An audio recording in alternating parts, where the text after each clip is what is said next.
They both that what?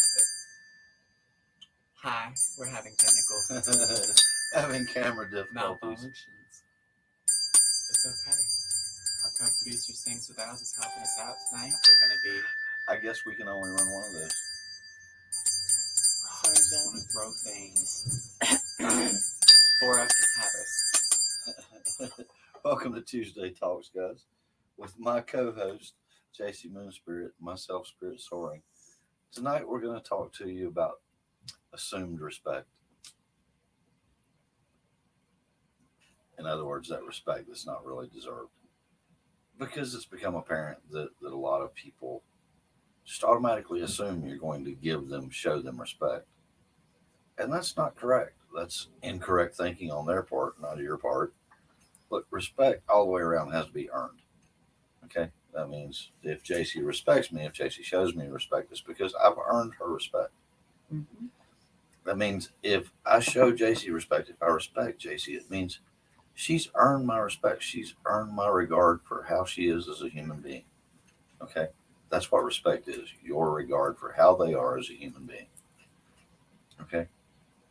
It's not being disrespectful not to automatically prefer respect to somebody that hasn't earned it. In fact, it's a sign of respect to make them earn the respect that they feel they deserve. And on that note, I'm going to let Jacy talk to you for a minute because sometimes I just run away with My turn to run. it. It's a relay race, guys. It's a relay Tag, race you're it. with respect. So, yes, we got on a tangent today at the table after Spirit and our good friend, the Reverend L, had their beautiful show today for Answers for the Astral Bag Lady. And I was having a conversation with Sings, as we do, about people who do and don't respect us the way we think we should be. And it started as a conversation about one of our past coworkers who was a close friend for a time, and she had a science degree, and I didn't. And I still felt like I should be allowed to be in the same space with her because I don't believe in barriers between people. I don't think that it's appropriate for somebody who has a 2, 4, 6, 8, 10, 12, however many year degree to tell me that they're better than me because they've had the opportunity I haven't had. They've been blessed, and then at that point they're turning that around and turning their education that they worked so hard for into a weapon and a barrier between us that doesn't need to be there. And it went even further than that into the dynamics of managers and higher-ups in companies I've worked with before who were disrespectful not only of my two-spirit status or my sexuality or just my basic human rights, but also just the way they communicated was always very top-down.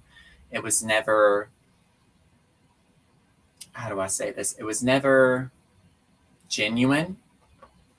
Anytime there was an issue, it was assumed it was on me to handle it, even though they were trained for the conflict resolution part of the job. There were people who would be, 6 years into a degree working the same exact job that I was, and I was still treated less than. So I said, that doesn't seem fair to me. And I actually had a boss call me out for being hostile about this situation because I stood up for myself and I said, I don't believe anyone should have the right to say, I only talk to people who have college degrees. I felt that was wrong, and I got heated about it, and I was outspoken in the workplace, and for that, they vilified me as being hostile and asked me if I would be willing to leave my job.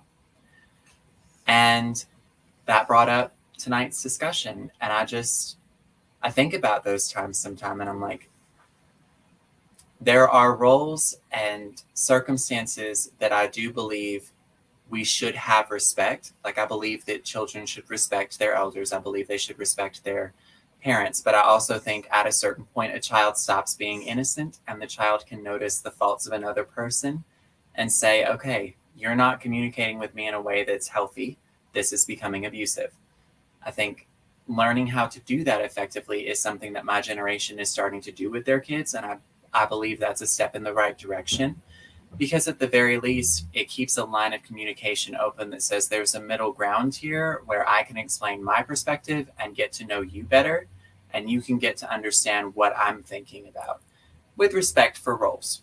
A child's not going to understand, like a 4-year-old's not going to understand that daddy's stressed because daddy just worked a 16-hour shift and the house isn't clean, so he's in a bit of a weird mood. But the kid can understand, you have responsibilities, daddy has responsibilities. We can meet in the middle here. We can have a discussion that doesn't become an argument, Well, to a degree, you're right. Positions should be respected. Yes.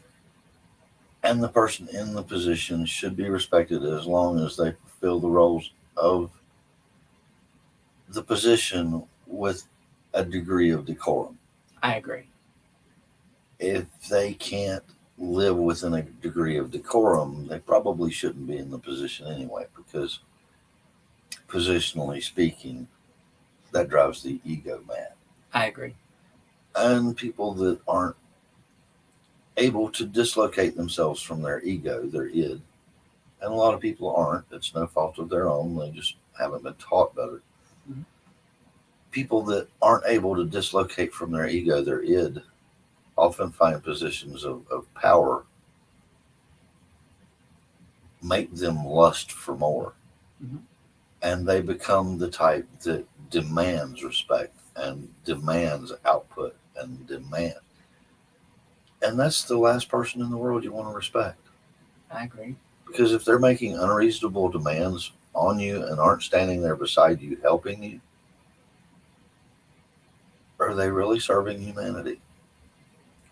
We need to come to a point where we understand that respect is earned, not given. We need to come to a point where we understand that respect, once earned, can be lost. And we need to understand the proper way of building that back up, because it's not lost forever in some cases either. For example, you can work a job, your manager can push you to the breaking point, and you can have a conversation about expectations that you have and that the manager expects to meet.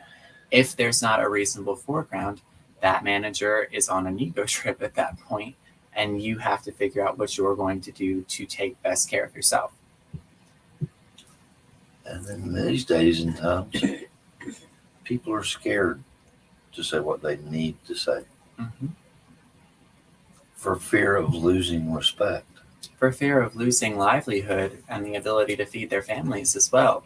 So that's True. the other thing. I've had managers without children, without spouses, without families that they spoke to, who were extremely disrespectful to me and could not understand that I kept showing up to work and doing a great job, not because I was on some kind of a people-pleasing trip where I really just wanted to make my boss happy. I showed up every day and did my job because it was expected of me by the company I worked for and by the family I was trying to support. I did what I thought was the respectful thing to do by showing up and going to the letter what I was asked for, and even at times exceeding expectations to meet the demands of the day. And for that, I was even still disrespected. So in those situations, we have an issue of assumed respect, because the person that's in a rank above you, in a position above you, is not actually acting with respect. They're not trying to meet you in the middle. They're not accommodating for the position. They're not in a place of understanding with reality at that point. They've been taught binary, not that there's more. Exactly. They've been taught that there's only black and white. There's nothing in between. They've been taught that there's only good and bad. And they refuse to open their eyes and learn a respect for the true world around them. Agreed.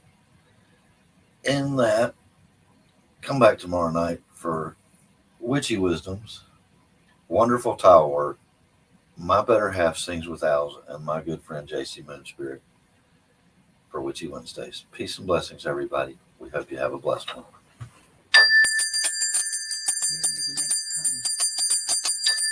The old adage, spell it out. What does assume come to? makes an ass out of you